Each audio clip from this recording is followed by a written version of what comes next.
وعلى آله وصحبه أجمعين ومن تبعهم بإحسان في كل زمان ومكان إلى يوم الدين أما بعد.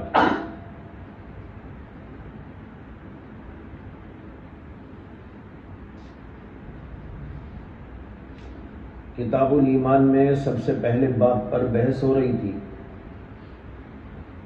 اور یہ باب ہے باب قول النبی صلی اللہ علیہ وسلم بنی الاسلام علی خمس وهو قول وفعل ويزيد وينقص،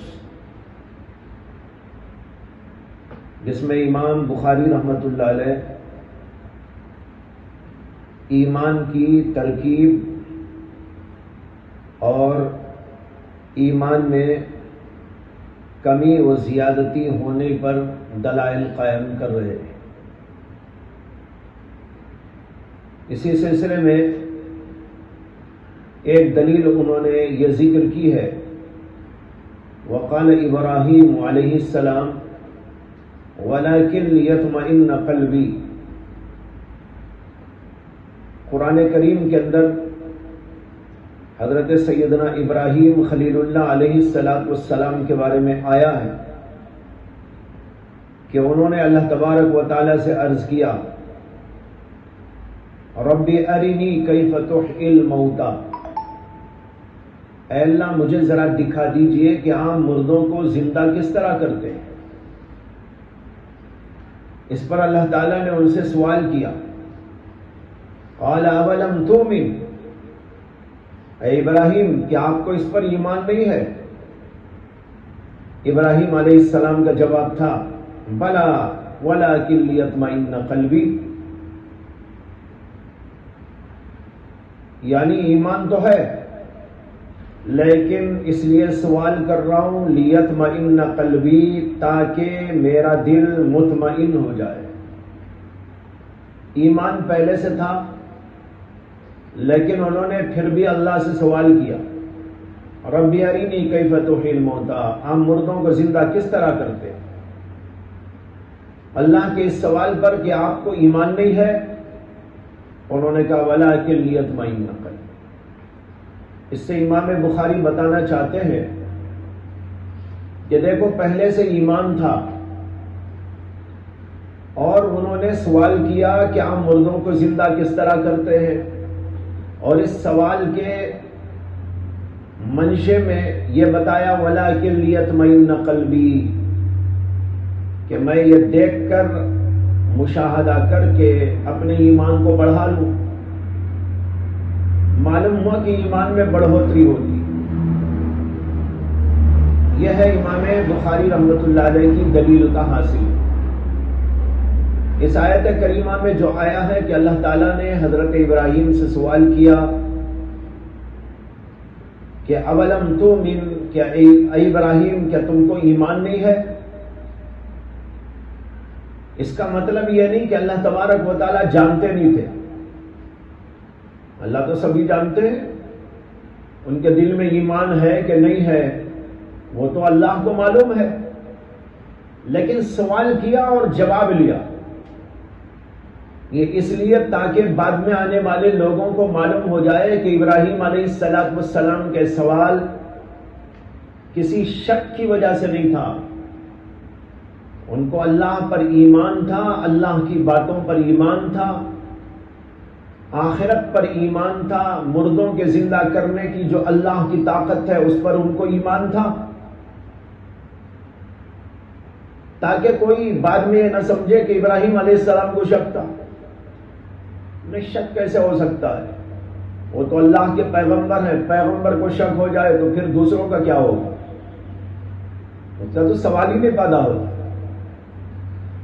تو اس لیے کسی کو یہ غلط فہمی نہ ہو جائے، اللہ تعالیٰ نے سوال کر کے جواب لے کر قرآن میں بتا دیا ہے کہ دیکھو ابراہیم علیہ السلام نے سوال کیا تھا تو اس لیے نہیں کیا تھا کہ ان کو ایمان نہیں تھا، کسی شک و شبے کی بنیاد پر نہیں تھا، بلکہ خود انہوں نے بتا دیا ولکن لیطمئن قلبی، ایمان تو ہے لیکن اطمینان قلب کے لیے سوال کر رہا ہوں۔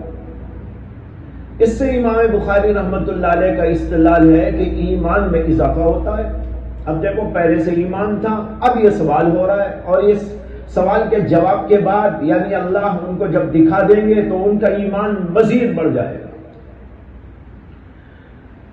لیکن یہاں بھی وہی کہنا ہوگا جیسے کہ اوپر سے کہتے چلے آئے ہیں کہ نفس ایمان کا مطلب نفس ایمان میں زیادتی مقصود نہیں، یہ بتانا نہیں ہے، نہ امام بخاری اس کے قائل ہیں، بلکہ مطلب یہ ہے کہ ایمان تو پہلے سے تھا، اب اس ایمان کی کیفیت میں اضافہ ہو جائے۔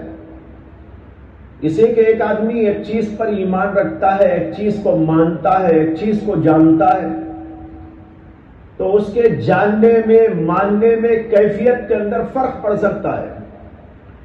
اسی لیے کہتے ہیں کہ ایک ہوتا ہے علم الیقین اور ایک ہوتا ہے عین الیقین اور ایک ہوتا ہے حق الیقین۔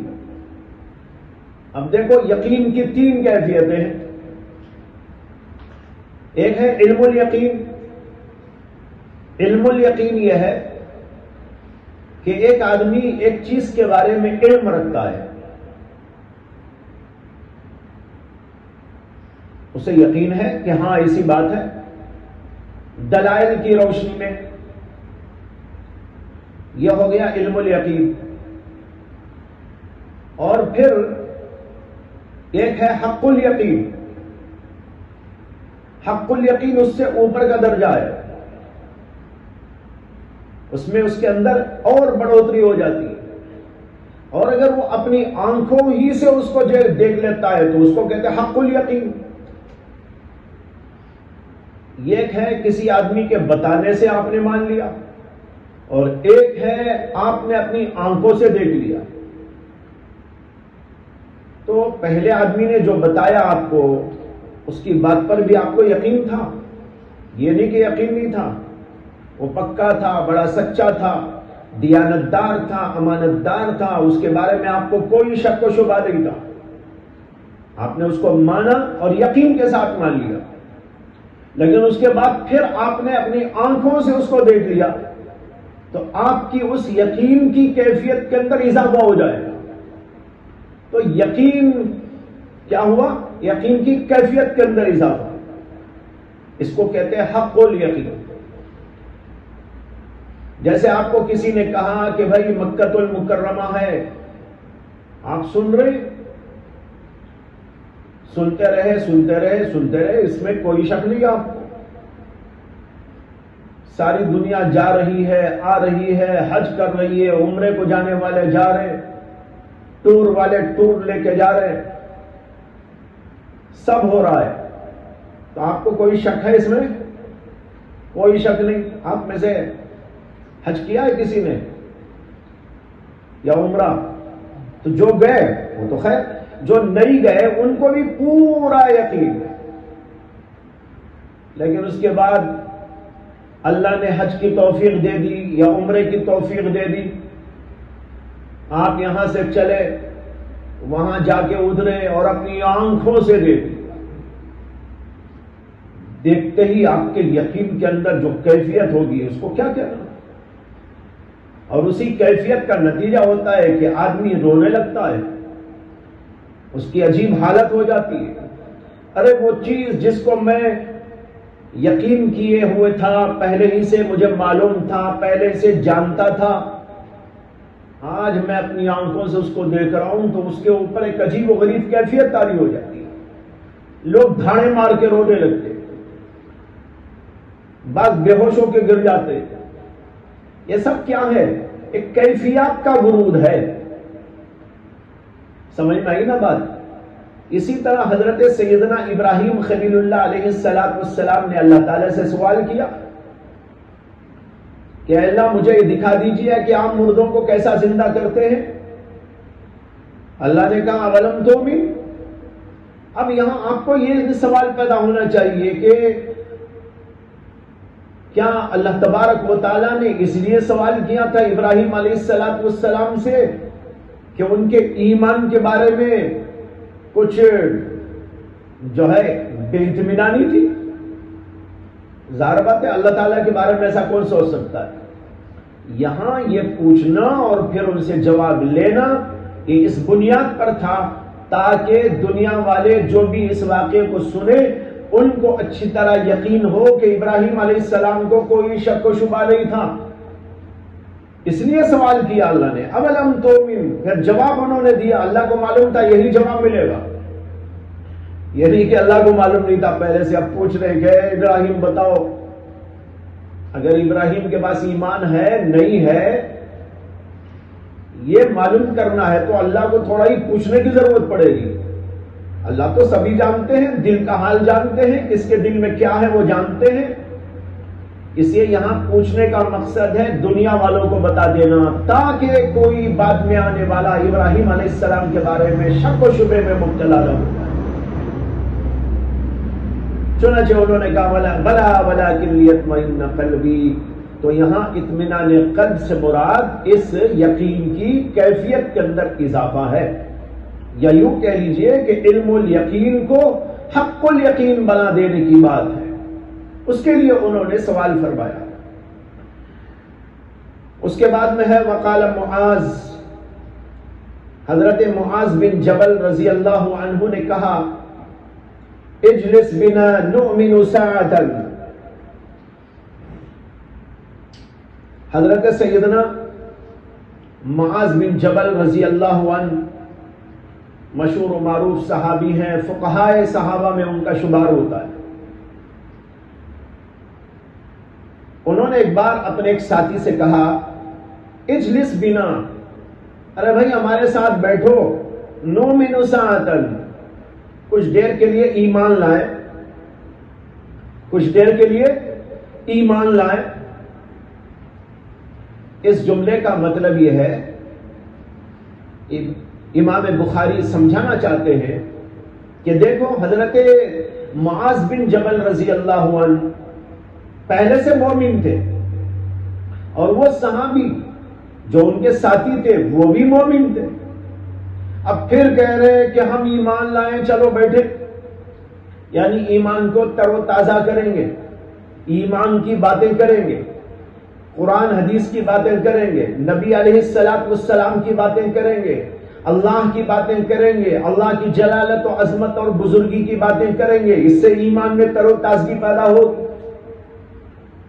تو اس سے معلوم ہوا کہ پہلے ایمان تھا، اب مزید ایک ایمان چاہ رہے ہیں تو معلوم ہوا اضافہ ہو رہا ہے، گویا کہ ایمان دگنا ہو رہا ہے. اب جتنی بار ایسا ہوگا اتنا ایمان بڑھتا جائے گا. اب یہاں پر نؤمن ساعتن کے معنی ہے دین کی باتیں کر کے اپنے ایمان میں تر و تازگی لائیں. یہ ایسے ہی ہے جیسے کہ ایک حدیث میں آتا ہے کہ اللہ کے نبی علیہ السلام نے فرمایا جددوا ایمانکم بقول لا الہ الا اللہ. اپنے ایمان کو تر و تازہ کرو، اپنے ایمان کی تجدید کرو. کیسا؟ لا الہ الا اللہ کے قول کے ذریعے، یعنی اس کو پڑھو، اس کے مضمون پر غور کرو، اس کے مضمون کو سوچا کرو، دل کے اندر اس کو جمایا کرو.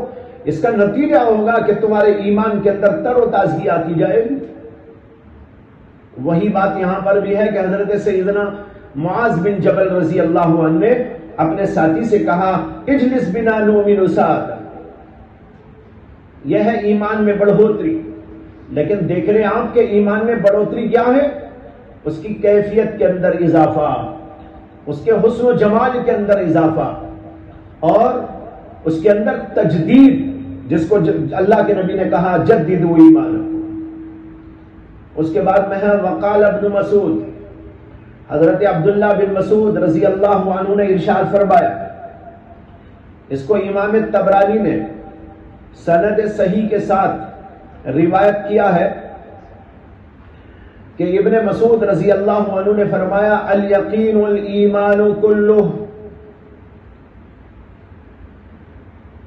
یقین کل کا کل ایمان ہے. بعض روایتوں کے اندر اس کا ایک جملہ اور بھی نقل کیا گیا ہے. امام ابو الفرج عبد الرحمن ابن رستہ انہوں نے سند صحیح کے ساتھ روایت کیا ہے اس کے اندر یہ جملہ ہے کہ عبداللہ بن مسعود نے فرمایا الصبر نصف الایمان والیقین الایمان کلہ، صبر آدھا ایمان ہے اور یقین کل کا کل ایمان۔ اس سے امام بخاری رحمت اللہ علیہ کا استدلال دو طرح ممکن ہے، ایک تو پہلے جملے سے بھی ہو سکتا ہے، لیکن انہوں نے پہلا جملہ نقل نہیں کیا اپنی عادت کے مطابق کہ وہ بعض وقت بعض جملوں کو محذوف رکھ دیتے ہیں، ذکر نہیں کرتے لیکن اشارہ دیتے ہیں ادھر۔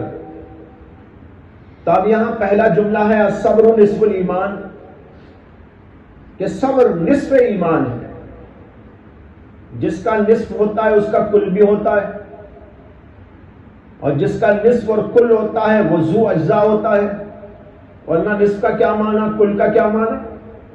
جو کل ہوگا وہ ذو اجزاء ہوگا، اور اسی میں کا ایک جز آدھا ہوگا، ایک جز پاؤ ہوگا، ایک جز جو ہے سدس ہوگا، کوئی ثلث ہوگا، کئی اجزاء مل کر وہ کل بنتا ہے۔ تو اس طرح امام بخاری بتانا چاہتے ہیں کہ دیکھو اس جملے سے معلوم ہوتا ہے سیدنا عبداللہ بن عباس رضی اللہ عنہ نے ایمان کو ذو اجزاء قرار دیا اور کہا کہ الصبر نصف الایمان۔ ایک استدلال یہ ہو سکتا ہے، دوسرا استدلال اسی جملے سے ہو سکتا ہے جو امام بخاری نے یہاں پر نقل کر دیا الیقین الایمان کلہ۔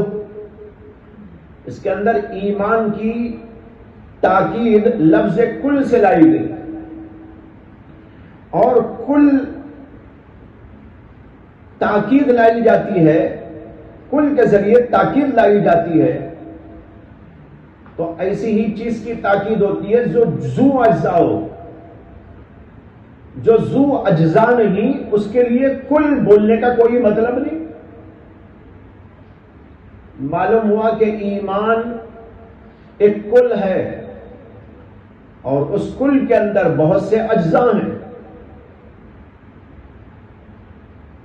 یہ اس کا دوسرا استدلال کا طریقہ ہے۔ اس سے امام بخاری رحمت اللہ علیہ نے ایمان کے ذو اجزاء ہونے پر استدلال کیا ہے، اور جو چیز ذو اجزاء ہے اس کے اندر کمی بیشی ہونا یہ مسلمات میں سے ہے، لہذا دونوں مسئلوں کا اس بات اس سے ہو گیا۔ لیکن یہاں بھی زیادت یا کمی یا اسی طرح ذو اجزاء ہونا جو ثابت ہو رہا ہے وہ نفس ایمان کے بارے میں نہیں۔ ایمان ایک کل ہے، اس کے اندر بہت سارے اجزاء ہیں، لیکن اس کے اندر ایک جز اصلی ہے اور باقی جو اجزاء ہیں وہ اجزاء تکمیلیہ ہیں۔ جیسے صبر ہے، اگر کسی آدمی کے اندر صبر ہے وہ پکا مومن ہے۔ صبر کیا ہے؟ علماء لکھتے ہیں صبر کی 3 قسمیں ہیں۔ ایک ہے صبر علی الطاعت، اور ایک ہے صبر عن المعصیت، اور ایک ہے صبر علی المصیبت۔ صبر علی الطاعت کے معنی ہیں نیکیوں پر اپنے آپ کو جمع دینا، نیکیوں پر اپنے آپ کو جمع دینا۔ اسے کہ صبر کا اصل معنی تو ہوتا ہے حبس النفس علی ما تکرہ، جو چیز نفس نہیں چاہتا نفس کو اس کے اوپر جمع دو، لگا دو، یہ ہے حبس النفس علی ما تکرہ۔ اب ظاہر بات ہے نفس انسان کا امارۃ بالسوء ہے، ان النفس لامارۃ بالسوء، اس لیے وہ نیکی کو نہیں چاہتا۔ نماز پڑھنے میں ہیلے، ذکر کرنے میں ہیلے، تلاوت کی بات کہو تو ہیلے، جب تک کہ نفس کو جمع کر یعنی مجاہدے کی بھٹی میں تپا پکا کر جب تک اس کو اس کے اوپر لگا نہیں دیتے انسان کا نفس بنتا نہیں، اس سے بھاگتا رہتا ہے۔ جب انسان کا نفس طاعت کو نہیں چاہتا آپ اس وقت طاعت پر لگا دیں، یہ ہے صبر۔ اب صبر کی ضرورت پڑے گی نا، نماز نہیں چاہتا صبر کراؤ، یعنی لگاؤ اس کو. روزہ رکھنا نہیں چاہتا لیکن لگاؤ اس کو. ذکر کرنا نہیں چاہتا، پکڑو اس کو، لگاؤ کہ نہیں تجھے کرنا ہے. یہ ہے صبر علی الطاعت، نیکی پر جمع دینا. اور دوسرا ہے صبر عن المعصیت، معصیت سے بچاتے ہوئے صبر، یعنی نفس کو اس سے دور رکھنے کا صبر. اسی لیے ان صلہ ملا ہے، ان دوری کے لیے آتا ہے، بہت بتانے کے لیے آتا ہے، اس کو دور رکھنا ہے. علا تو لزوم کے لیے آتا ہے، اسی اوپر کہاں صبر علی الطاعت، اور یہاں کہاں صبر عن المعصیت، معصیت سے اسے بچاتے ہوئے دور رکھتے ہوئے اسے صبر کرانا ہے. کیسا؟ وہ چاہے گا کہ میں برائی کروں، گناہ کروں، غلط کام کروں، خواہشات میں جاؤں، لذات میں پڑ جاؤں، کچھ دیکھوں، کچھ غلط باتیں سنوں، کچھ غلط بولا کروں، کچھ غلط چھویا کروں. غلط کام کرنے کی طرف سے انسان کا جی اور نفس چاہتا رہتا ہے. وہ امارۃ بالسوء ہے. اب اسے ہٹائیں گے تو صبر ہوگا، لگائیں گے تو صبر نہیں ہوگا. انسان کا جی جو چاہ رہا ہے وہی کرائے تو صبر کیا ہے بھائی؟ حکیم صاحب جیسے کہتے ہیں نا، حکیم صاحب نے وہی دوا دے دی جو نفس چاہتا تھا. نفس چاہتا تھا حلوہ ملے، حکیم صاحب نے کہا ایک حلوہ لکھتا ہوں، حلوہ لکھ کے دے دیا. بچپن میں ایک حکیم صاحب تھے ہمارے علاقے میں، یہاں بڑے حکیم مانے جاتے تھے وہ، اور باقی بہت بڑے حکیم تھے. میر غوث ان کا نام تھا. ہمارے نانا کے وہ دوست بھی تھے. ہمارے گھر کے سارے جو ہے وہیں علاج معالجے کے لیے جاتے تھے. وہ حکیم تھے، ان کے ہاں حلوے بنتے رہتے تھے. اور ہمارے نانا جو تھے ان سے بڑے گہرے تعلقات ہونے کی وجہ سے وہ ان کے ہاں سے دوائیاں مختلف قسم کی لا کے رکھتے اور جن جن کو ضرورت پڑتی دیتے رہتے. تو گھر کے لوگ حلوے کھاتے رہتے. اب وہ دوا ہے لیکن لوگ حلوے سمجھ جا رہے ہے نا. تو اب یہاں پر لوگ کہتے ہیں کہ بھئی حکیم صاحب نے وہی دوا دے دی جو مریض چاہتا تھا.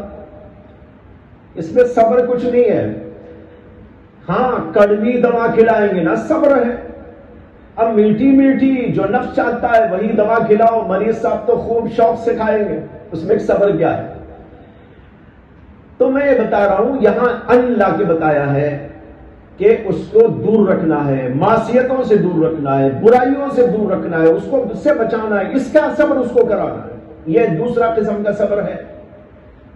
اور ایک تیسرا ہے، وہ ہے صبر علی المعصیت، یہ صبر علی المصیبت، مصیبت پر صبر. اللہ کی طرف سے حوادث پیش آتے ہیں، پریشانیاں پیش آتی ہیں، بیماریاں پیش آتی ہیں، فقر فاقہ پیش آتا ہے، کھانے میں تنگیاں پیش آتی ہیں، رہائش میں تنگیاں پریشانیاں پیش آتی ہیں. کبھی کوئی آدمی گالی بکنے لگتا ہے، کوئی مارنے پہ تل جاتا ہے، کوئی بے عزت کرنے پہ لگ جاتا ہے.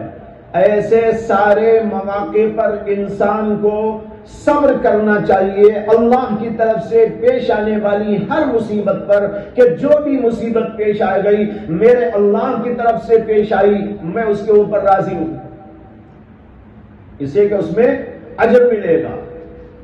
صبر کرو اجر پاؤ. جتنا صبر کرو گے یہاں اتنا اجر بڑھتا چلا جائے گا، درجات کے اندر اضافہ ہوتا چلا جائے گا. یہ بھی انسان کے لیے ضروری ہے. عام طور پر لوگ اس صبر کو تو جانتے ہیں، صبر علی المصیبت، مصیبت و پریشانی کے پیش آنے پر صبر کرنا. لیکن اوپر والی جو دو صبر کی باتیں میں نے عرض کی ہیں عام طور پر لوگ اس سے واقف نہیں. صبر کے مفہوم میں شریعت میں بھی داخل ہے. اس لیے جہاں جہاں قرآن کریم کے اندر یا حدیثوں کے اندر صبر کا ذکر آتا ہے تو بیشتر جگہوں پر صبر یہ تینوں قسم کا مراد ہوتا ہے. ہاں کہیں کہیں سیاق اور سباق کے اعتبار سے کسی کی تخصیص ہو جائے ان تینوں میں سے کوئی ایک کی، وہ الگ بات ہے. لیکن عمومی طور پر نصوص کے اندر یہ تینوں قسم کے صبر مراد ہوتے ہیں. میں عرض یہ کر رہا تھا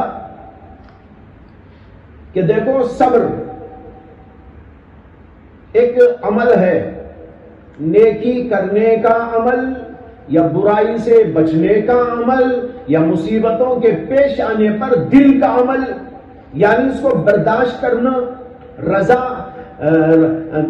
رضا بالقضا اس کے دل کے اندر موجود ہونا، یہ سب اعمال ہیں۔ یہ سب کے سب کو، اس سب کو کیا کہا گیا؟ نصف ایمان کہا گیا ہے نا، یہ نصف ایمان اس اعتبار سے کہا گیا۔ اب ایک تو ہے وہ جز جو اصلی جز ہے، جس کو کہتے ہیں تصدیق، وہ آدھا ایمان ہے۔ آدھا ایمان صبر میں ہے، اور صبر میں تو پوری شریعت آ گئی۔ اب جو میں نے تشریح کی نا صبر کی، اس میں بتاؤ کیا چھوٹا؟ نماز آ گئی، روزہ آ گیا، ذکر آ گیا، تسبیحات آ گئے، وظائف آ گئے، خدمت آ گئی، اور معاشرتی احکام آ گئے، تمام کے تمام احکامات آ گئے۔ جن جن کو بھی اللہ نے کہا کرو وہ سب کے سب آ گئے۔ اس کے اوپر نفس کو جمانا، اور اللہ نے جن باتوں سے منع کیا کہ یہ نہ کرو، یہ نہ کرو، یہ نہ کرو، ان تمام چیزوں سے اپنے آپ کو بچانا، وہ بھی اس کے اندر آ گیا۔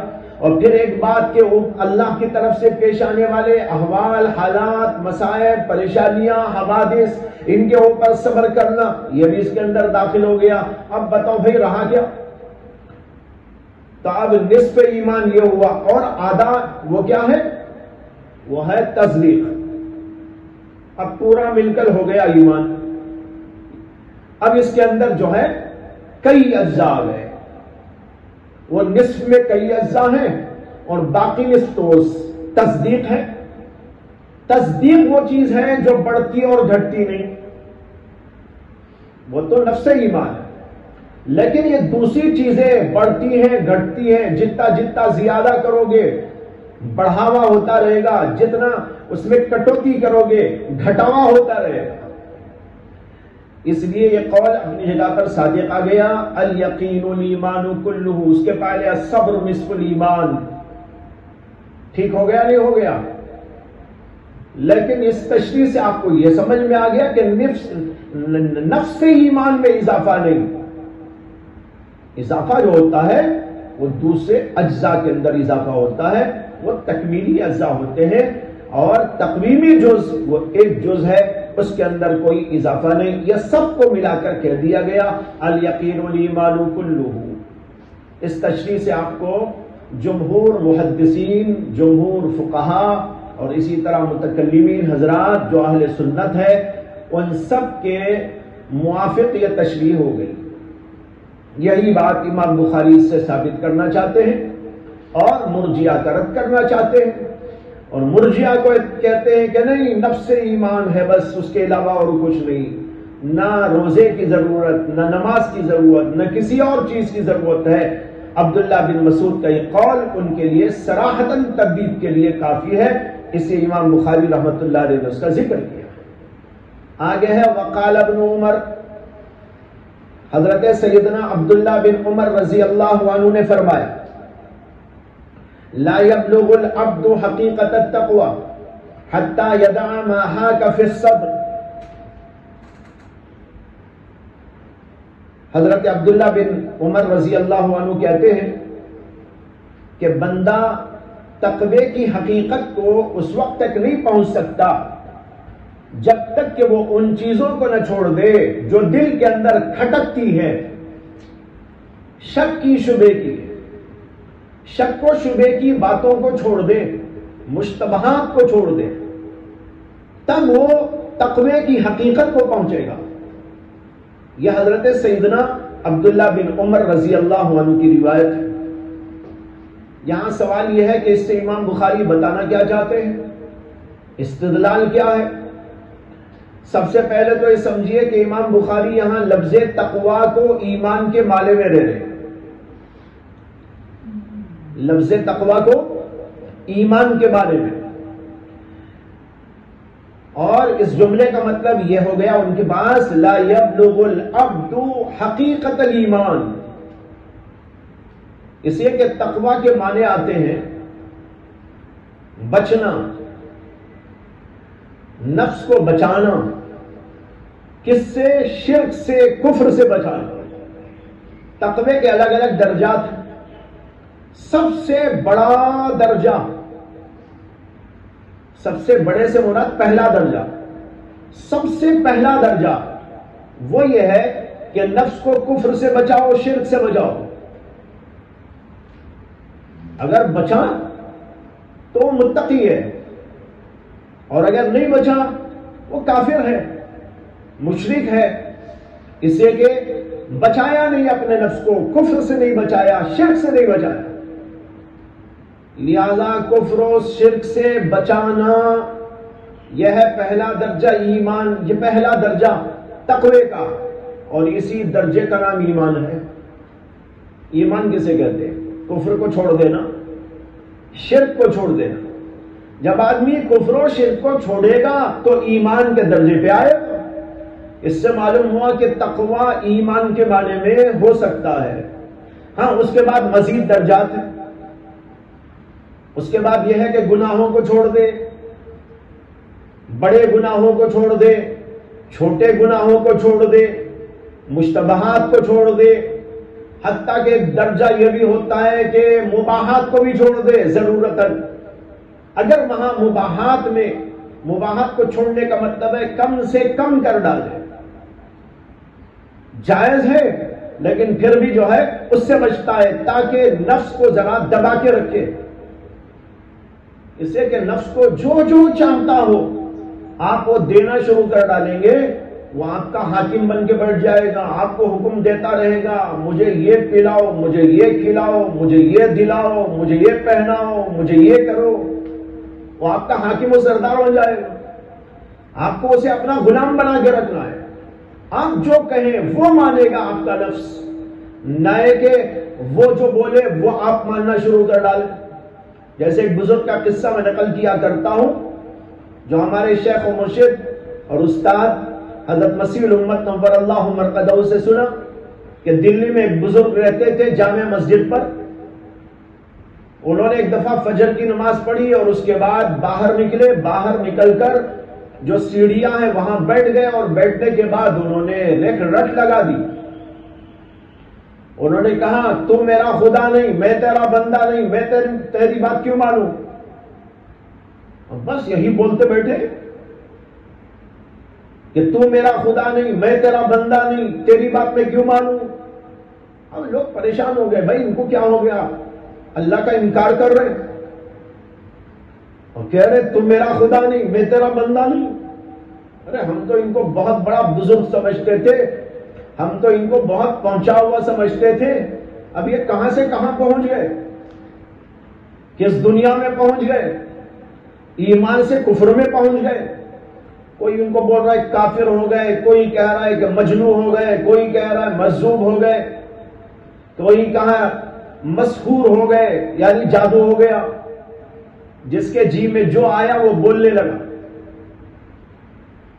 لیکن وہ بزرگ ہیں بیٹھے ہوئے بول رہے ہیں، نماز کا وقت ہوا تو اندر جا رہے ہیں، پھر اس کے بعد میں آ کے یہی بول رہے ہیں، یہاں تک کہ مغرب کا وقت قریب ہونے لگا تو اس وقت ایک آدمی گزرتے گزرتے ان کی بات سنا اور کھڑا ہو گیا۔ کھڑے ہو کر سنا کہ وہ کہہ رہے ہیں کہ تو میرا خدا نہیں، میں تیرا بندہ نہیں، میں تیری بات کیوں مانوں؟ اس نے کہا حضرت ایک منٹ۔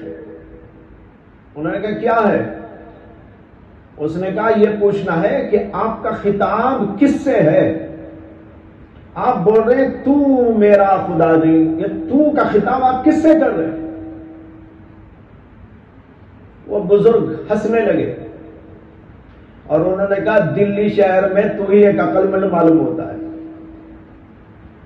صبح سے بیٹھ کے بول رہا ہوں، کسی نے مجھے پوچھا ہی نہیں ہے اور خود ہی سمجھ لیا کہ میں یہ اللہ کو بول رہا ہوں، اور کوئی میرے اوپر کفر کا فتویٰ لگاتا گیا، اور کوئی آدمی مجھے مسحور کہنے لگا، کوئی آدمی مجنون کہنے لگا، کوئی آدمی مجذوب کہنے لگا، لیکن تو ایک عقل مند ہے، تو نے ٹھیک بات پوچھی ہے۔ اب سن، میں تو سے خطاب میرے نفس کو کر رہا ہوں، اللہ سے نہیں، میں اپنے دل کو بول رہا ہوں، میرے نفس کو بول رہا ہوں۔ کیا بول رہا ہوں؟ تو میرا خدا نہیں، میں تیرا بندہ نہیں، میرا خدا تو وہ ہے جو میرا مالک، میرا خالق، زمین و آسمان کا پیدا کرنے والا، تو میرا غلام ہے، میں تیری بات کیوں مانوں؟ پھر انہوں نے کہا کہ آج صبح میں نفس تقاضا کرنے لگا ناشتے میں حلوہ کھلاؤ۔ میں نے کہا نہیں، میں نہیں کھلاؤں، لیکن برابر تقاضا کرنے لگا تو میں اس سے کہہ رہا ہوں تو میرا خدا نہیں ہے، میں تیرا بندہ نہیں ہوں، میں تیری بات کیوں مانوں؟ اللہ اکبر، بہت بڑی عبرت کی بات ہے۔ یعنی یہ اللہ والے کبھی کبھی نفس کو بچانے کے لیے، اپنے قابو میں رکھنے کے لیے ایسا بھی کرتے ہیں کہ مباحث سے بھی اس کو روکتے ہیں۔ اس کا مطلب یہ نہیں ہے کہ کھلاؤ ہی مت۔ حضرت تھانوی نے فرمایا کہ نفس کسی چیز کا تقاضا کرے تو ایک تو جو ہے اس میں تقلیل کرو، ایک اس میں تاخیر کرو۔ بہت قیمتی بات ہے۔ حضرت نے فرمایا ایک تو اس میں تقلیل کرو، ایک اس میں تاخیر کرو۔ یعنی وہ جتنا چاہتا ہے اتنا مت دو، ذرا اس میں تقلیل کر دو، اور ایک کام یہ کرو کہ فوراً نہ دو، ذرا تاخیر کر کے دو۔ ارے بھائی دیں گے، ٹھیک ہے، ایک دو رکعت نماز پڑھ لیں، ذرا ذکر کر لینا، ابھی ذرا مطالعہ کر لینا، پھر دیں گے، کھائیں گے، پیئیں گے۔ تو اس طرح ذرا تاخیر کرو، تقلیل کرو۔ اور ایک بات میں اضافہ کر دیتا ہوں، وہ یہ ہے کہ ذرا سی تضعیف بھی کر دو۔ تضعیف سے مراد یہ ہے کہ کمزور کر دو، یعنی جیسا وہ چاہ رہا ویسا مت دو۔ تقلیل کا تعلق تو ہے مقدار سے، جو حضرت تھانوی نے بیان فرمایا، اور تضعیف جس کو میں بول رہا ہوں اس کا تعلق ہے کیفیت سے، یعنی مقدار میں کم کرو اور اس کے ساتھ ساتھ ذرا سی کوالٹی بھی کم کر دو اس کی۔ ہاں کبھی کبھی اچھا بھی کھلا دو تاکہ وہ آپ کا ہی رہے۔ یہ بھی تو ہے نا، اس سے کہ آپ اسے چارہ نہیں ڈالیں گے تو پھر بھاگ جائے گا، ہر جگہ سرکشی کرنے لگے گا۔ اسے ذرا چارہ بھی ڈال کے رکھو، اور جو ہے ذرا اسے دباتے بھی رہو تاکہ وہ غلام ہی رہے، آپ کا آقا نہ بن جائے۔ اور اتنا بھی اسے مت ستاؤ کہ وہ آپ سے بھاگنا شروع کر ڈالے۔ دونوں راستوں سے ہٹ کر یہ درمیانی راستہ اختیار کرو۔ تو بہرحال یہ بتا رہا تھا کہ یہ سب درجات ہیں تقوی کے۔ سب سے اہم درجہ وہ ہے نفس کو کفر سے، شرک سے بچانا، اور اس کا حاصل ایمان ہے۔ ایمان لائے گا تبھی تو بچے گا وہ کفر سے۔ امام بخاری اسی کی طرف اشارہ کرنے کے لیے فرماتے ہیں لا یبلغ العبد حقیقت التقوی، تقوی کی حقیقت کو یعنی ایمان کی حقیقت کو اس وقت تک بندہ نہیں پہنچ پاتا جب تک کہ وہ ان چیزوں کو بھی نہ چھوڑ دے جو مشتبہ ہیں، دل میں کھٹک پیدا کرنے والی۔ اب یہاں پر دیکھیے کہ تقوی ایمان کے معنی میں لیا امام بخاری نے، اور پھر اس سے یہ استدلال کیا کہ دیکھو کچھ لوگ وہ ہوتے ہیں جو اس درجے کو پاتے ہیں، کچھ لوگ وہ ہوتے ہیں جو اس درجے کو نہیں پاتے۔ ایک وہ لوگ ہوتے ہیں جو مشتبہ امور سے بچ جاتے ہیں تو وہ ایمان کے اس درجے کو پا لیتے ہیں، اور کچھ لوگ وہ ہوتے ہیں جو ایسے نہیں ہوتے تو وہ اس درجے کو نہیں پاتے۔ معلوم ہوا کہ کچھ پاتے ہیں کچھ نہیں پاتے، اس کا مطلب یہی تو کہ ایمان کے اندر اجزاء ہیں، کچھ وہ ہیں جو اس کو پا لیتے ہیں، کچھ ایسے بھی ہیں جو اس کو نہیں پاتے۔ تو کچھ کم درجے کے لوگ ہوئے، کچھ بڑے درجے کے لوگ ہوئے، تو ایمان میں کمی زیادتی ہوئی کہ نہ ہوئی؟ جو کم درجے والے وہ کم ایمان والے، جو بڑے درجے والے وہ بڑے ایمان والے۔ معلوم ہوا کہ ایمان کے اندر کمی ہوتی ہے، ایمان کے اندر بیشی ہوتی ہے، کچھ لوگ اس درجے کو نہیں پاتے، وہ کمزور ایمان والے، اور جو اس درجے کو پا لیتے ہیں وہ بڑے ایمان والے۔ معلوم ہوا ایمان میں کمی زیادتی ہوتی ہے۔ لیکن بھائی یہاں بھی سمجھنے کی بات یہ ہے کہ یہ کمی بیشی کس میں ہو رہی ہے؟ اصل ایمان میں ہو رہی ہے یا کمال ایمان میں ہو رہی ہے؟ یہ تو کمال ایمان کی بات ہے۔ روایتوں میں آتا ہے تاریخی کہ حضرت امام احمد بن حنبل رحمت اللہ علیہ ایک جگہ تشریف لے گئے تھے، تو وہاں پر ان سے کہا گیا کہ حضرت ہمارے علاقے کی ایک خاتون کوئی آئی ہے اور وہ آپ سے ایک سوال کرنا چاہتی ہے۔ امام احمد نے اس کو پردے میں بٹھا دیا اور فرمایا کہ کیا پوچھنا ہے؟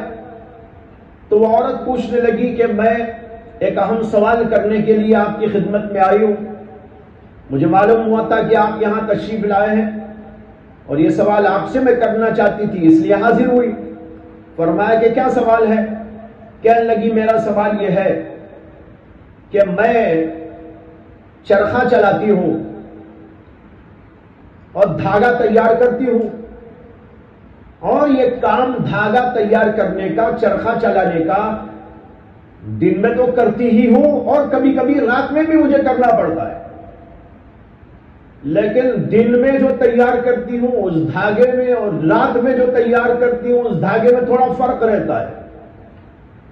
وہ زمانہ آج کی طرح نہیں تھا، آج تو لوگوں نے دن سے زیادہ اجالا رات میں کر رکھا ہے، لیکن وہ زمانہ تو چراغوں کا زمانہ تھا، چھوٹے چھوٹے چراغ جلتے تھے، نظر پوری طرح ظاہر بات ہے کام نہیں کر سکتی تھی، اسے دن کے اجالے میں جس انداز سے میں تیار کرتی ہوں رات میں اس طرح کا دھاگا تیار نہیں ہوتا، یعنی اتنی نفاست نہیں ہوتی۔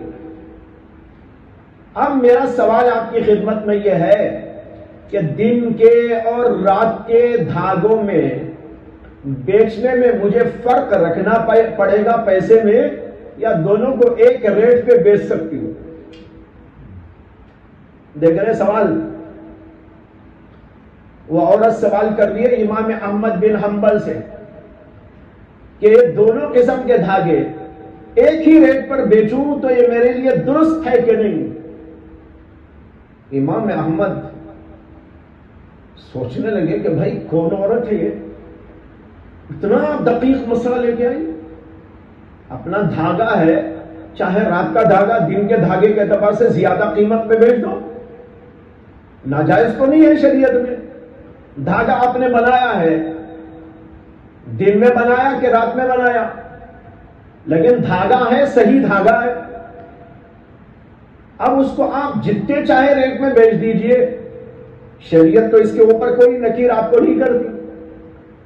اب یہ عورت اتنا باریک سا مسئلہ پوچھنے کے لیے باقاعدہ سفر کر کے یہاں آئی ہے اور پوچھ رہی۔ امام احمد بن حنبل نے جواب دینے سے پہلے اس عورت سے پوچھا کہ میں تمہارا تعارف چاہتا ہوں، تم کون ہو؟ وہ سمجھ گئے کہ معمولی عورت نہیں ہے، کوئی خاص الخاص درجے والی عورت ہے، اس لیے تعارف چاہا۔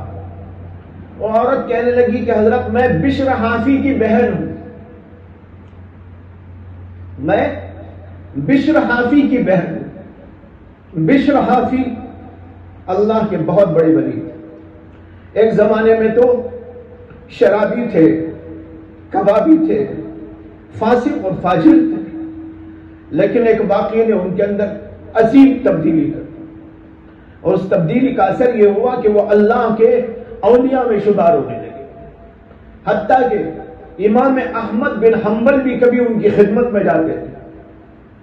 حالانکہ امام احمد کا جو درجہ ہے وہ سب کو معلوم ہے، علم میں، عمل میں، اور جو ہے حدیث دانی میں، فقہ دانی میں، ساری دنیا کے امام ہیں، مسلم امام، لیکن وہ بھی کبھی ان کی جوتیاں سیدھی کرتے ہیں۔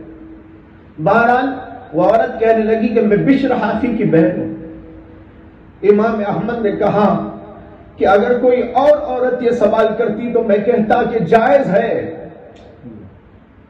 لیکن تمہارے لیے کہتا ہوں کہ جائز نہیں ہے، الگ الگ ریٹ۔ یہ ہے بھائی تقوی کا درجہ، یہ اتنی باریکی اللہ تعالیٰ کسی کسی کو اس درجے پر پہنچا دیتے ہیں۔ تو دیکھو یہ جو درجات ہیں یہ ایمان نفس ایمان کے درجات میں، یہ کمال ایمان ہے۔ یہ کمال ایمان بڑھتا ہے، گھٹتا ہے، کوئی اس درجے کو پہنچتا ہے، کوئی اس درجے کو نہیں بھی پہنچتا۔ یہ ہے جو اس کے اندر بتایا ہے کہ حضرت عبداللہ بن عمر رضی اللہ عنہ نے لا یبلغ العبد حقیقت التقوی حتی یدعا ما حاک فی صدر۔ اس کے بعد میں کہتے ہیں وقال مجاہد شرع لکم من الدین ما وصى به نوحا اوصیناک یا محمد وإیاہ دینا واحدا۔ قرآن کریم کے اندر آیت آئی، اللہ نے کہا شرع لکم من الدین ما وصى به نوحا، دین میں سے آپ کے لیے، تم لوگوں کے لیے وہی چیز مشروع کی گئی ہے جس کی وصیت اللہ نے نوح علیہ السلام کو بھی کی تھی۔ یعنی نوح کو جو دین دیا گیا تھا اور جس پر چلنے کی ان کو ہدایت اور تاکید کی گئی، وہی دین آپ کو بھی دیا گیا ہے۔ حضرت مجاہد اس کی تفسیر کے اندر کہتے ہیں اوصینا کا، یہ شرع لکم کی تفسیر ہے، شرع لکم اوصینا کا یا محمد، تمہارے لیے مشروع کیا، تم کو وصیت کی اے محمد صلی اللہ علیہ وسلم، وَإِيَّاهُ اور ان کو بھی، یعنی حضرت نوح علیہ السلام کو بھی، دونوں کو وصیت کی ہے، نصیحت کی ہے، کیا؟ دین واحدہ، ایک ہی ایک دین۔ تمام کے تمام انبیاء علیہ السلام کو ایک ہی دین دے کر بھیجا گیا ہے۔ دین کے دو حصے ہیں، ایک اصولی حصہ جس کو عقیدہ کہتے ہیں، ایک فروعی حصہ جس کو احکام کہتے ہیں۔ جو اصولی حصہ ہے دین کا، اس کے اندر کوئی اختلاف انبیاء کے دین میں نہیں۔ تمام کے تمام انبیاء علیہ السلام اصولی طور پر وہی عقائد لے کر آئے تھے جو دوسرے انبیاء لے کے آئے، اس کے اندر کوئی اختلاف نہیں۔ حضرت آدم سے لے کر محمد عربی صلی اللہ علیہ وسلم تک تمام کے تمام پیغمبروں کا ایک ہی دین، وہی توحید والا عقیدہ، وہی صفات باری کا مسئلہ، وہی اللہ کی قدرت و جلالت، اور اسی طرح آخرت کا مسئلہ، اسی طرح نبوت کا مسئلہ اور تقدیر کا مسئلہ، اللہ کی کتابوں کا مسئلہ، اللہ کے فرشتوں کا مسئلہ، اور یہ سارے کے سارے عقائد بنیادی طور پر تمام کے تمام دینوں میں یکساں ہیں۔ اس کے اندر کچھ بھی اللہ نے فرق نہیں، ہاں فرق کیا ہے تو وہ فرق ہے احکام میں، جس کو کہتے ہیں جزیات، فروعات۔ ان کے اندر اللہ تعالیٰ نے ہر نبی کو الگ الگ تعلیمات دی، کچھ کم و بیش، کوئی چیز ان کے ہاں حلال تھی تو ہمارے ہاں حرام، کچھ چیزیں ایسی ہیں جن کی ترکیبیں الگ ہیں، جن کی مقداریں الگ ہیں، جیسے نماز رکعتیں کتنی یا کیسے پڑھی جائے نماز، اس کے اندر جو فرق ہوتا تھا وہ دراصل احکام کا فرق ہے، فروعات کا فرق ہے، بنیادی چیزوں میں کوئی فرق نہیں۔ یہاں اللہ تعالیٰ نے کہا اوصیناک یا محمد وإیاہ دینا واحدا۔ یہ حضرت مجاہد کی تفسیر ہے آیت قرآنی شرع لکم من الدین ما وصى به نوحا کی۔ اس سے امام بخاری کیا بتانا چاہتے ہیں؟ یہ بات اگلی آیت کی تفسیر جو آ رہی ہے اس کو ملا لیں گے تو سمجھ میں آئے گی۔ آگے ہے وقال ابن عباس شرعتا ومنہاجا سبیلا وسنتا۔ یہ ایک دوسری آیت کی تفسیر ہے جس میں اللہ تعالیٰ نے کہا لِكُلٍّ جَعَلْنَا شِرْعَةً وَمِنْهَاجًا، ہر امت کے لیے ہم نے الگ الگ راستے بنائے۔ یہاں پر شرعتن و منہاجن دو لفظ آئے۔ ابن عباس اس کی تفسیر کر رہے ہیں سبیلا و سنتن۔ علماء کہتے ہیں شرعتن کی تفسیر ہے سنتن، منہاجن کی تفسیر ہے سبیلن۔ گویا کہ ابن عباس کے جملے میں پہلے لفظ کی تفسیر بعد میں آئی ہے، بعد کے لفظ کی تفسیر پہلے آ گئی، جس کو کہتے ہیں لف و نشر غیر مرتب، شرعتن سنتن، منہاجن سبیلن۔ علماء کہتے ہیں کہ سنتن بڑے راستے کو کہتے ہیں اور منہاج چھوٹے راستے کو کہتے ہیں۔ آپ نے دیکھا ہے کہ راستوں کو دیکھیے، ایک ہوتا ہے مین راستہ، یہاں سے آپ کو کسی اور اسٹیٹ کو جانا ہے تو ایک مین راستہ ملتا ہے، اور ایک راستے وہ ہوتے ہیں جو اندر اندر چلتے ہیں، ہر جگہ ہوتے ہیں۔ یہاں بھی دیکھ لیجیے، باہر ایک وہ مین راستہ ہے اور پھر یہ اندر کی گلیاں۔ جو مین راستہ ہوتا ہے اس کو سنت کہتے ہیں، اس کو عربی میں شرعتن کہا گیا، قرآن میں شرعتن کہا گیا۔ اور ایک جو ہے چھوٹے راستے ہوتے ہیں اس کو منہاج کہتے ہیں، منہج کہتے ہیں، اور اس کی تفسیر سبیلن سے یہاں پر کی گئی۔ بتانا یہ ہے کہ دین و شریعت میں جو ہے ایک تو بنیادی چیز ہے عقیدہ، وہ بڑا راستہ ہے، وہ سب کے لیے یکساں ہے، اور ایک چھوٹا راستہ ہے یعنی احکام اور فروعات کا، وہ ہر نبی کے لیے، ہر امت کے لیے الگ الگ اللہ تبارک و تعالیٰ نے عطا کیے۔ تو اوپر کی آیت اور اس آیت دونوں کو ملانے سے ایک مفہوم نکل رہا ہے۔ مفہوم یہ نکل رہا ہے کہ اللہ نے تمام پیغمبروں کو جو شرعہ یعنی بڑا راستہ عطا کیا، یعنی اصول دین کا، اس میں کوئی اختلاف نہیں، وہ سب کے لیے ایک ہے۔ شرع لکم من الدین ما وصی بہ نوحا اوصیناک یا محمد وایاہ دینا واحدا۔ لیکن جو چھوٹے راستے وہ الگ الگ ہیں، شریعتیں الگ الگ ہیں۔ یہ بھی انبیاء کرام علیہ السلام کے ذریعے ان کے امتیوں کو دیا گیا، لیکن اس کے اندر فرق ہے، کسی میں کچھ کسی میں کچھ۔ اور جب اس کے اندر فرق ہے اور اس کے اندر کئی چیزیں ہیں تو یہ سب مل ملا کر مرکب ہے، اور جب مرکب ہے تو اس میں کمی بیشی بھی ہے۔ لہذا معلوم ہوا کہ دین اور شریعت یہ سب چیزیں مل ملا کر ایسی ہیں جن کے اندر کئی اجزاء ہوتے ہیں، اور کئی اجزاء ہونے کی وجہ سے ان کے اندر کمی و زیادتی ہوتی ہے۔ یہی ہے امام بخاری رحمت اللہ علیہ کا مقصد۔ لیکن یہاں دین کا لفظ آیا ہے، ایمان کا نہیں آیا، سمجھ میں آیا؟ اور امام بخاری جس باب کو لے کے چلے ہیں وہ ایمان کا باب ہے۔ دین تو ایک ایسی چیز ہے جس کے اندر کئی چیزیں آ جاتی ہیں،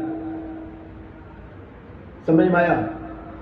لیکن ایمان تو اس میں سے ایک چیز ہوتی ہے۔ یہاں بحث ایمان کی تھی، لیکن امام بخاری رحمت اللہ علیہ نے یہاں دین والی آیت کو پیش کر دیا۔ اس لیے پیش کیا کہ وہ یہ بتانا چاہتے ہیں دین کا لفظ یہاں پر ایمان کے معنی میں، اس لیے کہ وہ عقیدوں ہی سے متعلق ہے۔ شرع لکم من الدین ما وصی بہ نوحا، اور پھر آگے بھی اور پیغمبروں کا ذکر، موسیٰ اور عیسیٰ وغیرہ کو بھی وہی دین دیا گیا تھا۔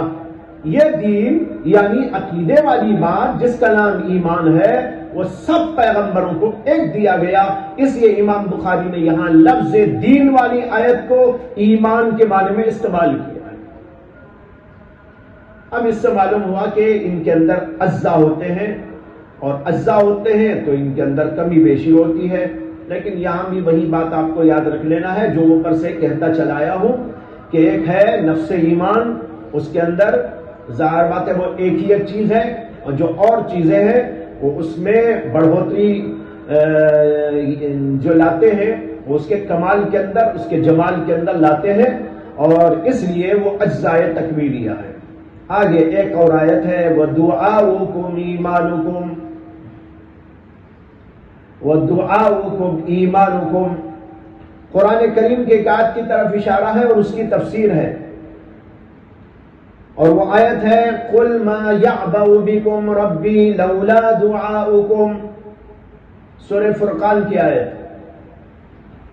قل اے نبی علیہ السلام آپ کہہ دیجئے ما یعبأ بکم ربی، میرا پروردگار تمہاری کوئی پرواہ نہ کرتا. ما یعبأ بکم لولا دعاؤکم، اگر تمہارے پاس ایمان نہ ہوتا. یہ ایمان دعا کی تفسیر ہے. دعاؤکم قرآن میں آیا اور اس کی تفسیر یہاں ابن عباس سے منقول ہے جس کو امام بخاری نے نقل کیا. وَدُعَاؤُكُمْ اے ایمانکم، یہ ابن عباس رضی اللہ عنہ کی تفسیر ہے. انہوں نے کہا کہ یہاں پر اب یہاں دعا جو لفظ آیا، امام بخاری یہ کہنا چاہتے ہیں دعا تو ایک عمل ہے نا، اس عمل پر ابن عباس اطلاق کر رہے ایمان کا. تو معلوم ہوا کہ یہاں پر ایمان کو اللہ نے دعا کہا، اس لیے کہا کہ وہ اس کا جز ہے. کبھی کبھی ایسا ہوتا ہے کہ جز کو کہا جاتا ہے اور مراد کل لیا جاتا ہے. تو یہاں پر بھی ایسے ہی ہوا کہ اللہ تعالیٰ نے ایک جز بیان کیا، وہ ہے دعا کا عمل، اور ایمان اس سے مراد لیا. جیسے کہ ابن عباس اس کی تفسیر کر رہے ہیں تو معلوم ہوا کہ ایمان کا اطلاق اعمال پر ہوتا ہے، یا یوں کہہ لیجئے کہ اعمال ایمان کا جز ہوتے ہیں، اسی لیے یہاں پر یہ اطلاق کیا گیا ہے. یہ ہے امام بخاری رحمۃ اللہ علیہ کا کہنا. اس آیت کا مقصود کیا ہے؟ بعض علماء کہتے ہیں کہ اس آیت کا مقصود یہ ہے کہ تم میں سے اگر کچھ لوگ ایمان نہ لائے ہوتے، اللہ تمہاری کوئی پرواہ نہ کرتا، تم سب کو ہلاک کر دیتا.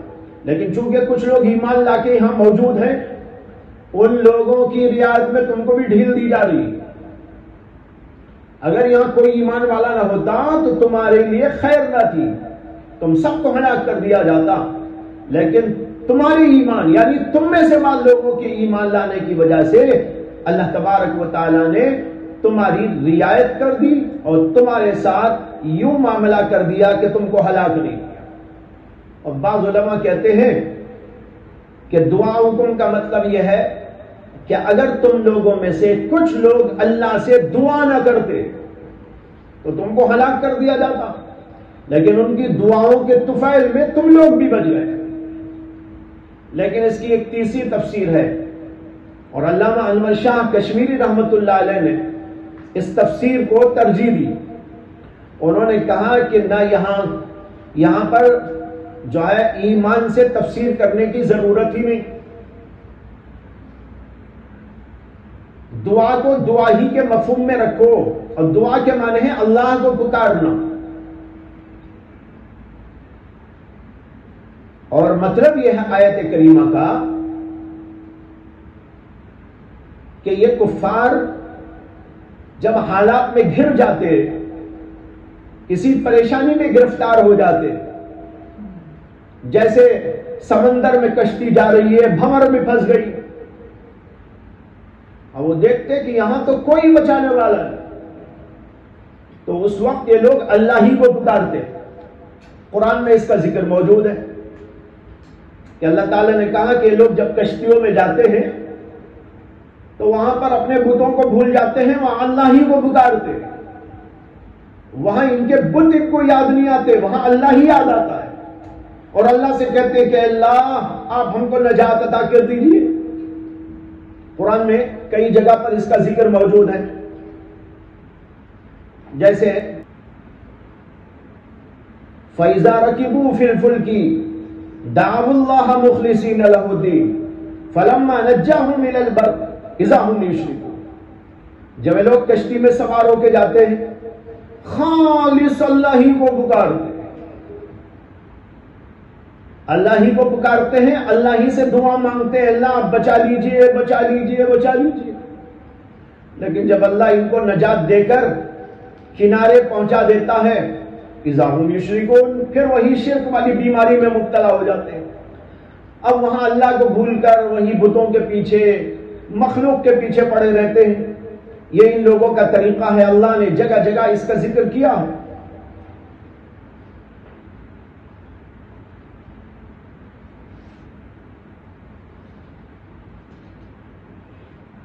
تو ایسی تو کئی آیتیں قرآن کے اندر موجود ہیں۔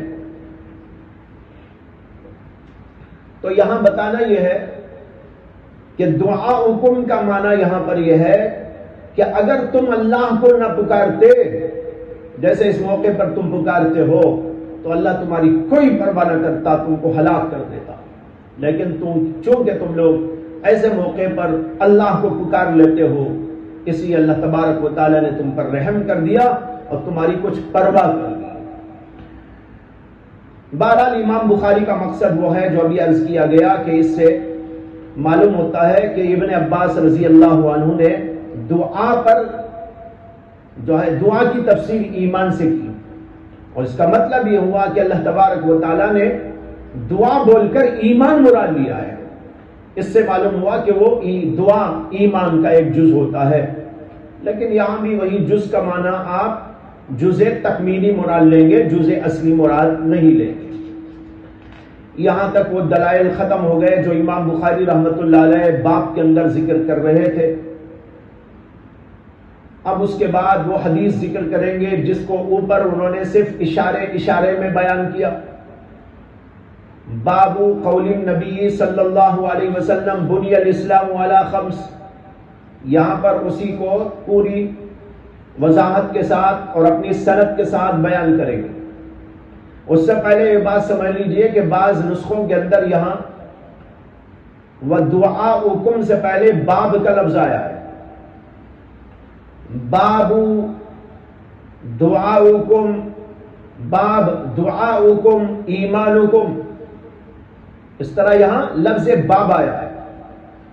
تو اس کا مطلب یہ ہے کہ اوپر والا باب یہاں ختم ہو گیا، ایک دوسرا باب شروع ہو رہا ہے، لیکن بیشتر نسخوں کے اندر یہاں پر لفظ باب نہیں ہے۔ بعض نسخوں میں ہے، لیکن صحیح تر نسخہ وہ ہے جس کے اندر یہاں باب موجود نہیں، بلکہ علامہ نووی کا یہ کہنا ہے کہ یہاں لفظ باب کا آنا یہ غلط فاحش ہے، سخت غلط بات ہے۔ اس لیے یہ سخت غلط بات ہے کہ اگر یہاں پر آپ لفظ باب لگائیں گے تو اوپر کا جو باب ہے وہ حدیث سے خالی رہ جائے گا، اس کی کوئی حدیث ہی نہیں۔ جبکہ امام بخاری کا طریقہ یہ ہے کہ وہ باب لانے کے بعد حدیث کو لاتے ہیں، اور جب انہوں نے اوپر کے باب میں اشارہ بھی دیا بابو ما جو ہے بنی الاسلام علی خمس، تو پھر وہ حدیث ہی اس باب میں نہ لائے، تو یہ بات کچھ عجیب سی لگتی ہے۔ اس سے امام نووی نے کہا یہاں باب کا آنا یہ غلط فاحش، جمہور یہی کہتے ہیں، اور صحیح تر نسخوں میں یہی بات ہے، اور بیشتر نسخوں میں یہی بات ہے کہ یہاں لفظ باب نہیں۔ اس کے بعد حدیث آ رہی ہے سند کے ساتھ، حدثنا عبید اللہ بن موسیٰ قال اخبرنا حنظلة بن ابی سفیان عن اکرمہ ابن خالد عن ابن عمر رضی اللہ عنہ قال قال رسول اللہ صلی اللہ علیہ وسلم بنی الاسلام علی خمس، شہادت ان لا الہ الا اللہ وان محمد رسول اللہ واقام الصلاۃ وایتاء الزکاۃ والحج وصوم رمضان۔ یہاں شہادت کے اوپر تینوں اعراب پڑھ سکتے ہیں، یا تو اس کو جر کے ساتھ پڑھیں، اگر جر کے ساتھ میں پڑھیں تو یہ خمس کا بدل ہوگا، اسے کہ وہاں علی خمسین آیا ہے، اس کا بدل ہو جائے گا۔ دوسری صورت یہ ہے کہ یہاں پر آنی کو محذوف مان کر اس کے اوپر نصب پڑھیں، اعنی شہادت اللہ الہ الا اللہ وان محمد رسول اللہ واقام الصلاۃ وایتاء الزکاۃ والحج وصوم رمضان، یہ ہو جائے گا۔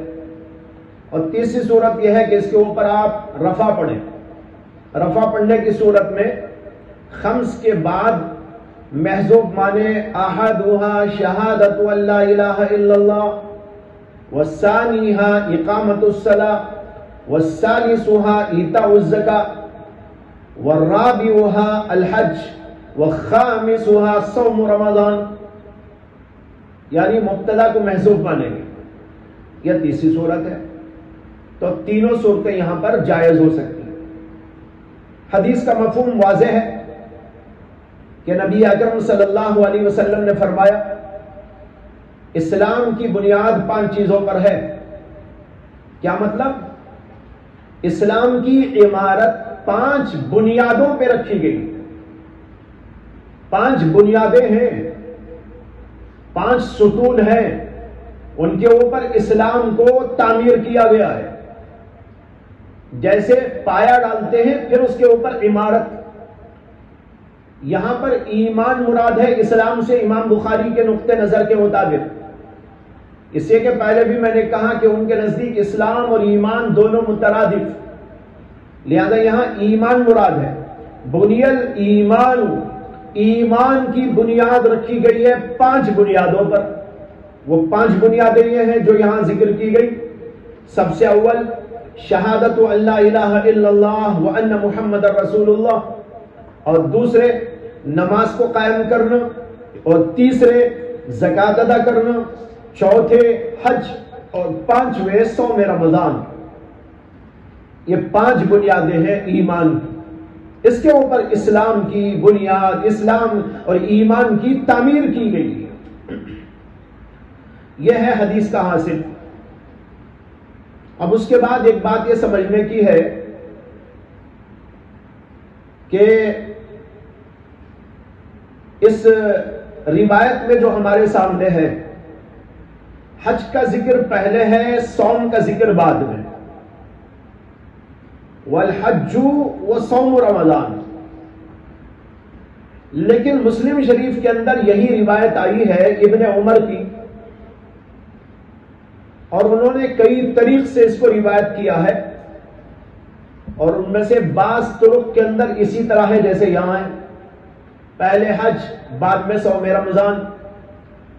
لیکن کچھ اور طرق ایسے ہیں جن کے اندر صوم رمضان کی تقدیم واقع ہوئی ہے حج پر.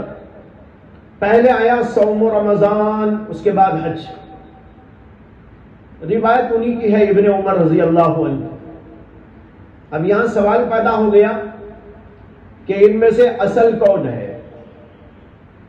بعض علماء نے یہ جواب دیا کہ امام بخاری نے جو اصل سمجھا اس کو انہوں نے روایت کیا ہے، لہذا حج پہلے ہے، صوم رمضان بعد. باقی جو اور روایتیں ہیں وہ روایتیں روایت بالمعنی ہیں. روایت بالمعنی کا مطلب یہ ہے کہ انہوں نے آگے پیچھے کر کے جو معنی ادا کرنا تھا ادا کر دیا ہے. چاہے پہلے حج بولو یا پہلے صوم رمضان بولو، بات تو ہو گئی. ترتیب کو ملحوظ نہیں رکھا، بغیر ترتیب کے اللہ کے نبی کے پیغام میں جو باتیں تھی اس کو رکھ دی. بعض راویوں نے روایت بالمعنی کے طور پر اس کو ذکر کر دیا.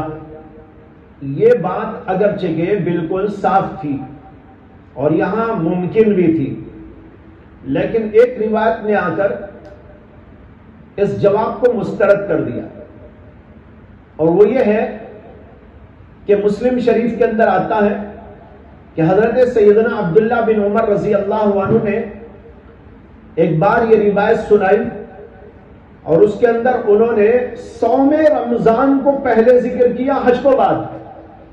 مسلم کے اندر وہ روایت ہے جیسے ابھی کہہ چکا ہوں. جب انہوں نے صوم رمضان کو پہلے اور حج کو بعد میں ذکر کیا تو سننے والے ان کے شاگرد نے کہا الحج و صوم رمضان، یعنی حج پہلے بعد صوم رمضان. تو ابن عمر رضی اللہ عنہ نے کہا نا، ایسا نہیں، صوم رمضان والحج ہاکذا سمعت من رسول اللہ صلی اللہ علیہ وسلم. یہ انہوں نے کہا. یہ روایت آ کے بتا رہی ہے کہ صوم رمضان کی تقدیم کے ساتھ انہوں نے سنا ہے اللہ کے رسول سے، حج کی تقدیم کے ساتھ نہیں، اس کی نفی کی ہے اس روایت میں.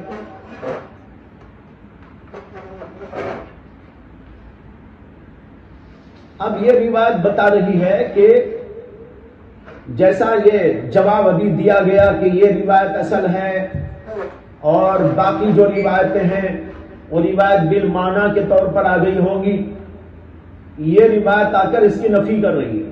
وہ بتا نہیں، ابن عمر کہتے ہیں کہ نہیں، صوم رمضان پہلے حج بعد میں نے اسی طرح رسول اللہ صلی اللہ علیہ وسلم سے سنا ہے۔ اب یہاں پر سوال پیدا ہو گیا کہ ابن عمر خود کہہ رہے ہیں کہ میں نے اسی طرح رسول اللہ صلی اللہ علیہ وسلم سے سنا ہے کہ پہلے صوم پھر حج، اور بعض روایتوں کے اندر حج پہلے ہے صوم بعد میں، روایت انہی کی ہے۔ اب یہاں پر یوں کہا جا سکتا ہے کہ ابن عمر رضی اللہ عنہ نے رسول اللہ صلی اللہ علیہ وسلم سے دونوں طرح سنا تھا۔ کبھی انہوں نے سنا تھا حج کی تقدیم کے ساتھ، اور کبھی انہوں نے سنا تھا صوم رمضان کی تقدیم کے ساتھ۔ بعض وقت انہوں نے اس طرح بیان کیا ہے اور بعض وقت انہوں نے اس طرح بیان کیا، لیکن اس پہ سوال پیدا ہوگا کہ اگر دونوں طرح انہوں نے سنا ہے، دونوں طرح روایت کی ہے، تو یہاں نفی کیوں کی؟ جب ان کو ان کے شاگرد نے کہا کہ الحج و صوم رمضان، تو انہوں نے کہا نہیں، صوم رمضان والحج ہکذا سمیعت۔ اگر دونوں طرح سنا تھا تو ایک کی نفی کرنا تو درست نہیں ہوگا۔ اس کا جواب بعض علماء نے دیا ہے اور علامہ نووی نے بھی دیا ہے کہ ابن عمر رضی اللہ عنہ کا مقصد نفی کرنا نہیں ہے اس کی روایت کی جس کے اندر حج کی تقدیم ہے، انہوں نے اس طرح بھی سنا تھا۔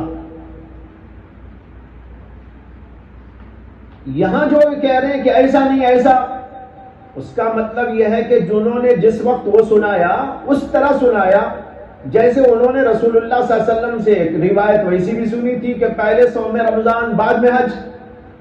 اب لقمہ دینے والے نے جب لقمہ دیا اور کہا الحج و صوم رمضان، تو انہوں نے کہا نہیں، یعنی ایسا ہی ہے، نہیں ایسا بھی میں نے سنا ہے، یا ایسا ہی ہے نہیں، ایسا بھی ہے۔ سمجھ میں آ گیا فرق؟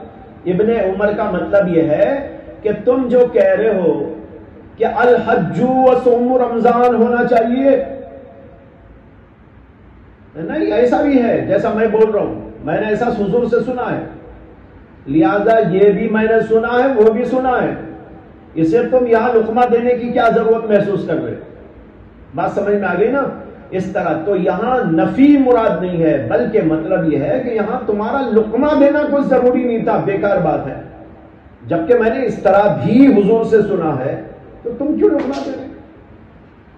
تو لہذا معلوم ہوا کہ یہ دونوں روایتیں ابن عمر سے ثابت ہیں، ایک میں حج کی تقدیم کے ساتھ اور ایک کے اندر صوم کی تقدیم کے ساتھ۔ دونوں روایتیں ان سے ثابت ہو جانے کے بعد یہ کہا جائے گا کہ دونوں اصل ہیں۔ اس کے بعد اس حدیث کے بارے میں یہ ایک بات تو یہ سمجھیے کہ اللہ کے رسول علیہ الصلوۃ والسلام نے اس حدیث پاک میں ایمان کو یا اسلام کو تشبیہ دی ہے ایک عظیم الشان خیمے کے ساتھ۔ خیمہ جو ہوتا ہے اس کے اندر ایک بیچ میں عمود ہوتا ہے، ستون، اور پھر اطراف میں 4 اس کے اطناب ہوتے ہیں، وہاں رسیوں کو باندھ کر اس کو ٹھیک کیا جاتا ہے، دیکھا ہو نظر آ جائے گا۔ تو بیچ میں ایک ستون ہوتا ہے اور خیمے کا اصل وہاں اوپر ہوتا ہے، پھر وہاں سے اس کو ایسا پھیلا دیا جاتا ہے اور 4 کونوں میں باندھ دیا جاتا ہے، اسے اطناب کہتے ہیں۔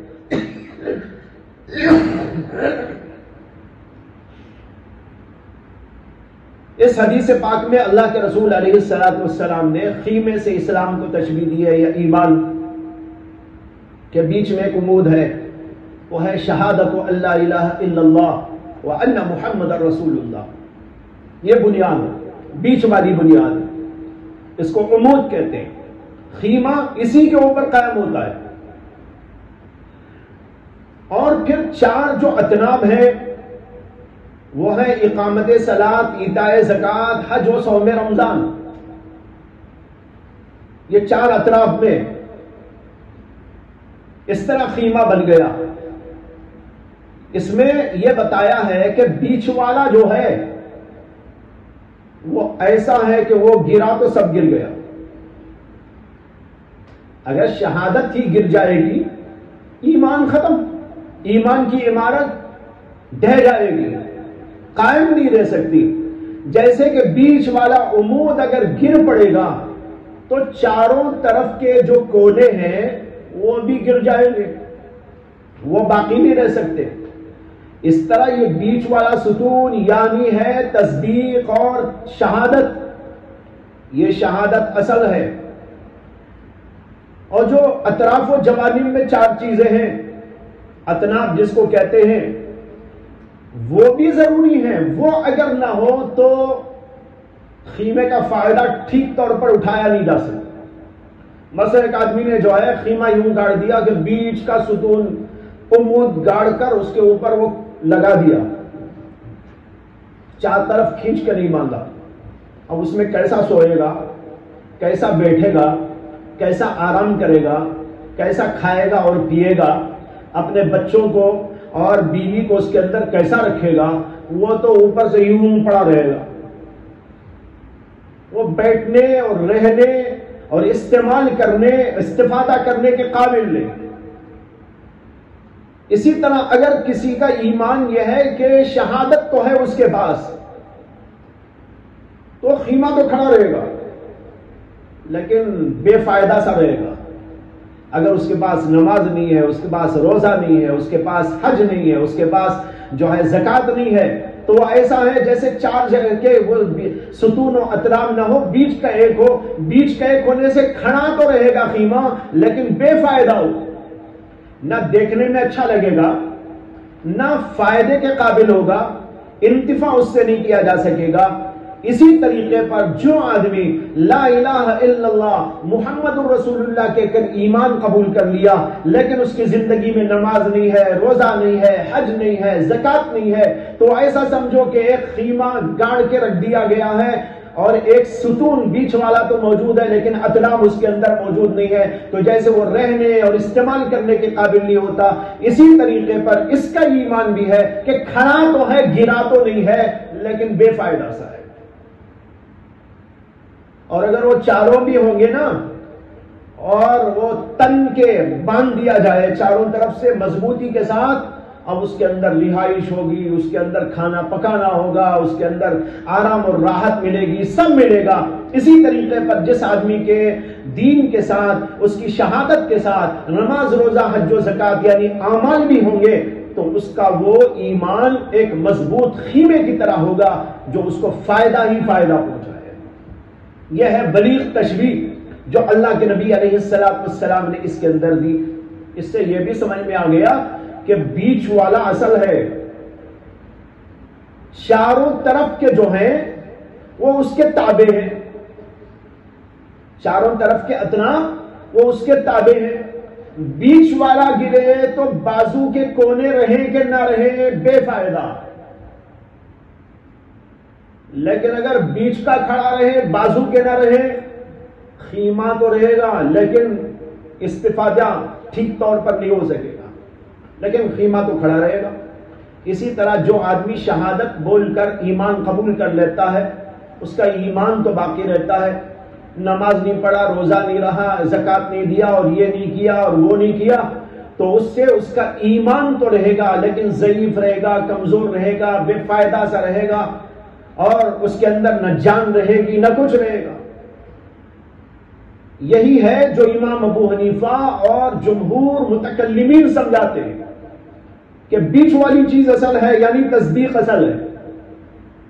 تصدیق نہ رہی تو ایمان گیا، لیکن اگر ادھر ادھر کے کونے نہ رہیں تو خیمہ تو رہے گا نا. اسی طرح نماز نہ پڑھے تو ایمان تو رہے گا، زکوٰۃ نہ دے تو ایمان تو رہے گا، لیکن جیسا ہونا چاہیے ویسا نہیں رہے گا. کمی رہے گی، کمال نہیں رہے گا، جمال نہیں رہے گا، استفادے کے قابل نہ رہے گا، انتفاع کے قابل نہ رہے گا۔ اس طرح یہ 4 ستون بھی بہت ضروری ہیں، بے ضرورت وہ نہیں ہے، لیکن بیچ والا سب سے زیادہ ضروری ہے۔ یہی ہے وہ مسلک جس کی تشریح اوپر سے کی گئی، اور اس میں جمہور محدثین اور فقہا اور متکلمین کے درمیان میں کوئی بنیادی اختلاف نہیں ہے، تعبیر کا اختلاف ہے، الفاظ کا اختلاف ہے، یا یوں کہیے کہ تھوڑا سا نظریاتی قسم کا اختلاف ہے، لیکن حاصل و خلاصہ آ کر وہیں پر رہ جاتا ہے۔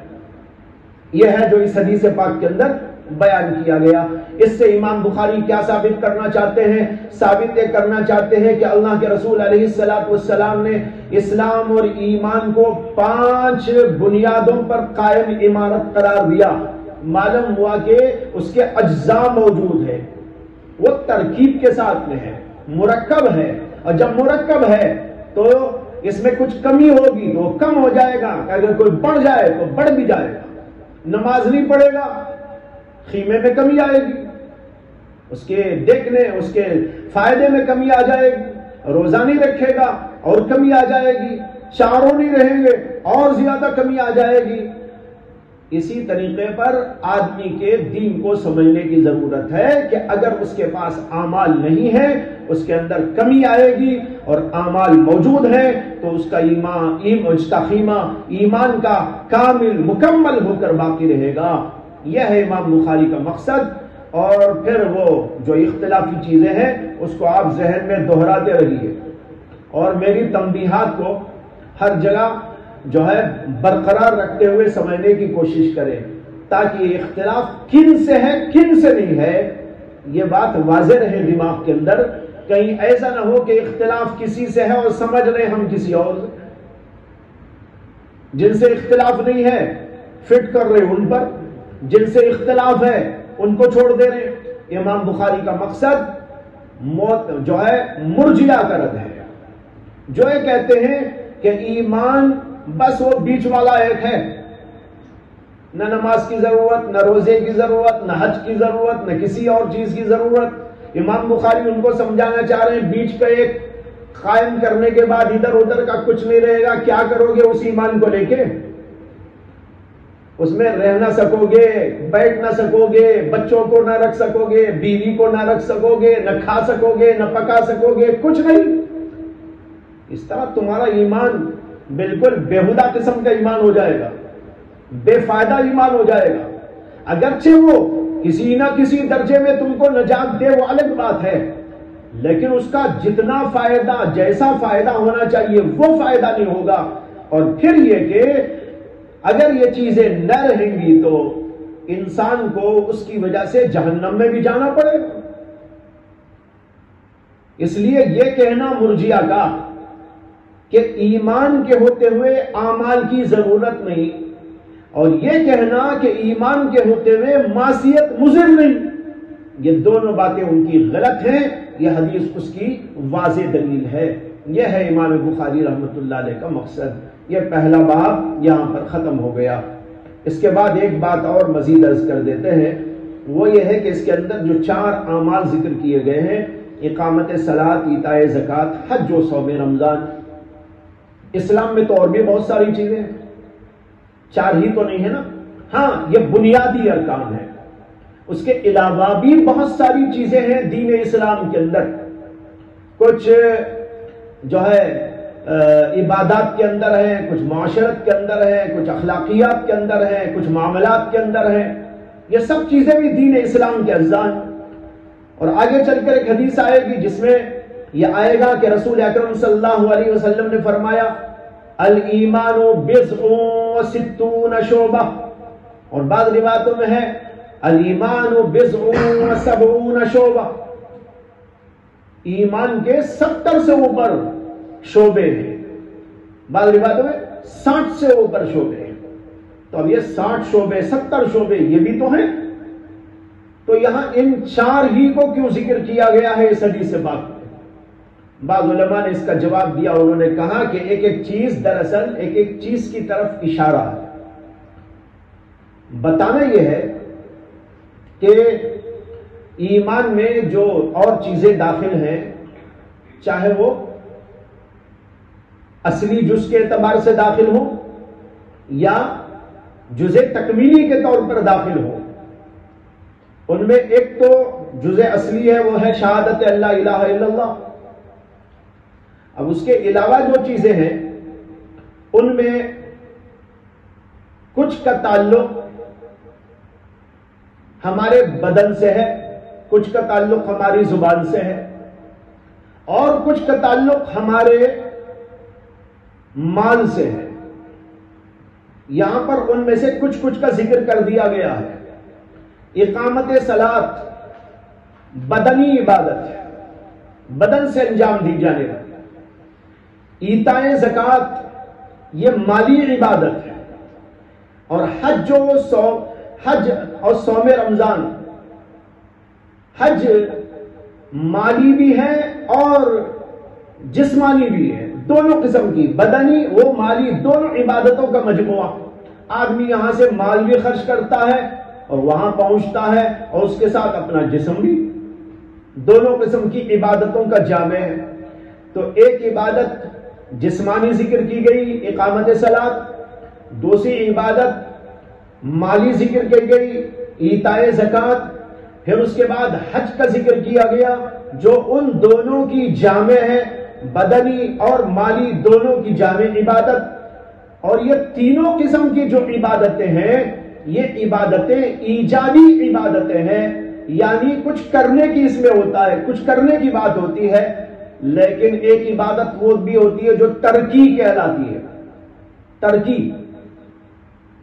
ترکی مانے ترک کرنے کی، چھوڑ دینے کی۔ عبادت کی ایک قسم یہ ہے کہ کچھ نہ کرو، وہ نہ کرو والی عبادت ہے صوم رمضان۔ صوم رمضان میں کیا کرنا ہے؟ وہی کرنا ہے جو روزانہ کرتے ہیں، بس ایک کام نہیں کرنا ہے، چھوڑ دینا ہے۔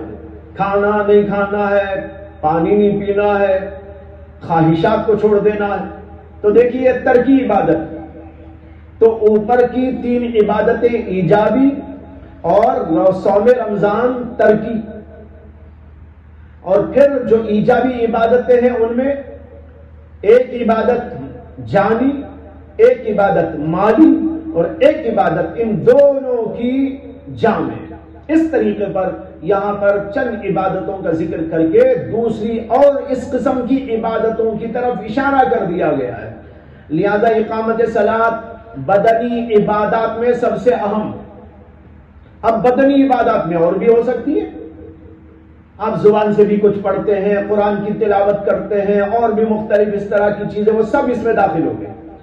ایتائے زکوٰۃ یہ مالی عبادات میں سب سے زیادہ اہم، اس کا ذکر اس کے اندر کیا گیا ہے، اور حج دونوں کی جامع عبادتوں میں سب سے اہم۔